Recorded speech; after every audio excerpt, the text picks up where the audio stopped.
Hi everyone, this is Kibo Vlogs, a Filipino reactor based here in Saudi Arabia, and welcome back to my channel. For today's video, agad-agad gawa tayo ng reaction video sa Jillman compilation, pero namataan nga na magkasama si Jillian at si Kobe Brown.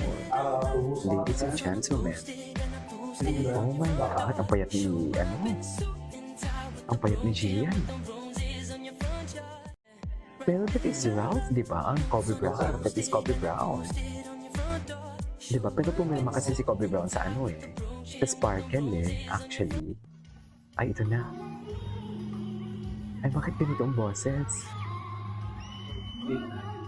Ay, bakit ginalito niyo yung boses niya? Julia.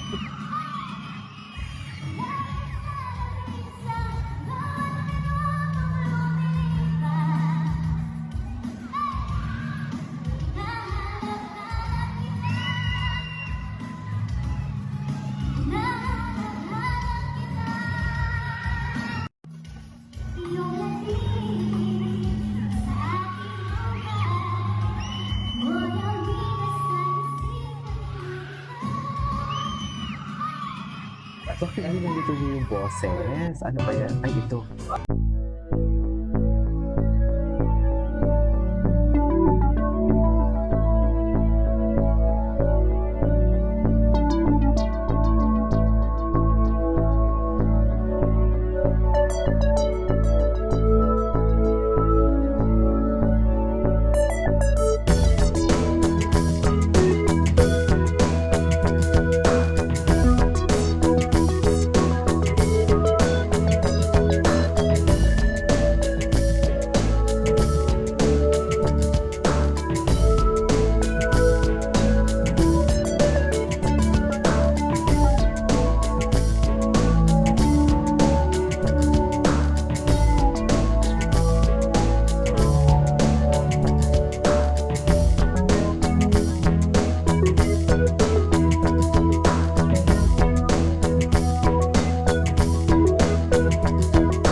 Angel begins with memory.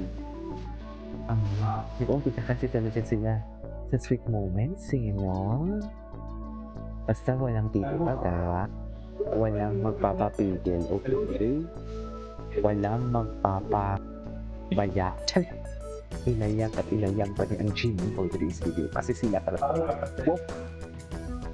Cool to!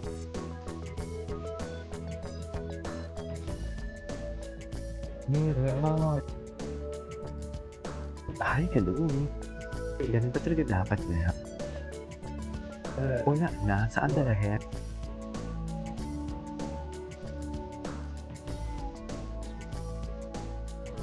Oh, saan talaga sila?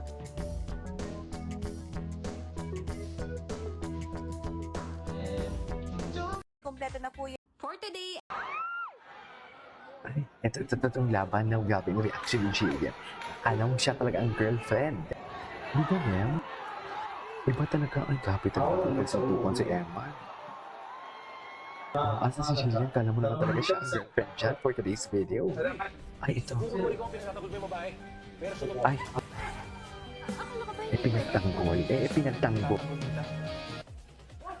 pinagtanggol siya for today's video. Saan dalahin? Ay, bago to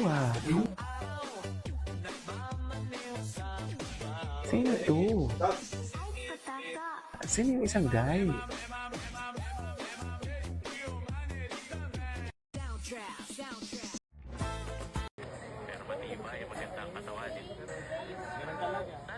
Baby boy. Taray, umalis ka yung bagets. Nagdidit ang kuya mo at si Jillian. Inawin yung bagets. Bagets umalis ka dyan, nagdidate ang kuya mo si Jillian, ba't andyan ka? Ganyan tayo eh. Tsareng.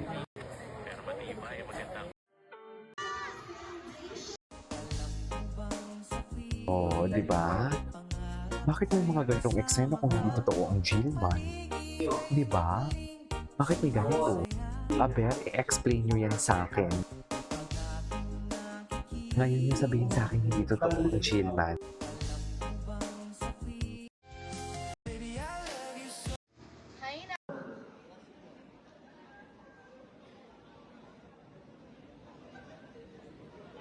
Eh, ito yung laban niya. Ay, hello. Wala ka. Ay, ano no? Ang haba ng kamay niya, no? Ulang. Asan si Jillian na balte dyan? Hindi na naman kita si Jillian. Meron daw isang Pagkatapos ng kay Rahel, si ano na naman? Pagkatapos si Sira, Nagulat ay, at ito lalo to. ang mga ang fans Go. matapos ang naging pag-amin ni Eman Bacosa tungkol sa kanyang pagpasok sa showbiz. Ayon sa kanya, biglaan-biglaan lang, hindi ko talaga inisip na mag-artista ako na agad namang nagdulot ng inspirasyon at kilig sa kanyang mga taga-suporta. Sa panahon kung saan maraming nangangarap na makapasok sa industriya, kakaiba ang kwento ni Eman. Hindi raw niya pinlano o pinangarap ang maging artista at lalong hindi niya inexpect na mapupunta siya sa mundo ng endorsements at showbiz. Para sa marami, mas lalo siyang naging relatable. Isang simpleng tao na biglang nabigyan ng oportunidad at sinunggaban ito. Dahil dito, umani siya ng papuri mula sa netizens.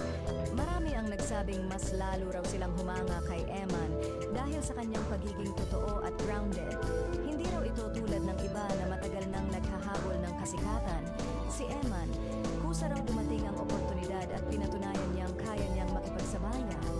May ilan ding fans ang nagsabing mas nakaka-inspire ang kanyang journey dahil ipinapakita nito na hindi mo kailangang planuhin ang lahat.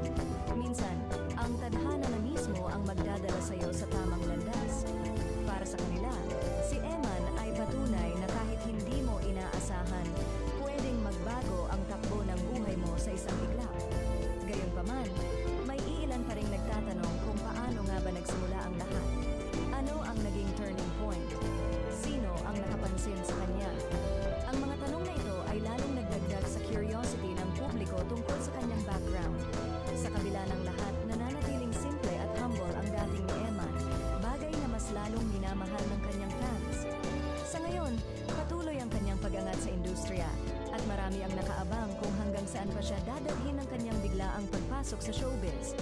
Isang bagay ang sigurado, ang kwento ni Eman Bacosa ay hindi lang tungkol sa kasikatan, kundi tungkol sa pagkakataon, tiyaga, at pagiging totoo sa sarili.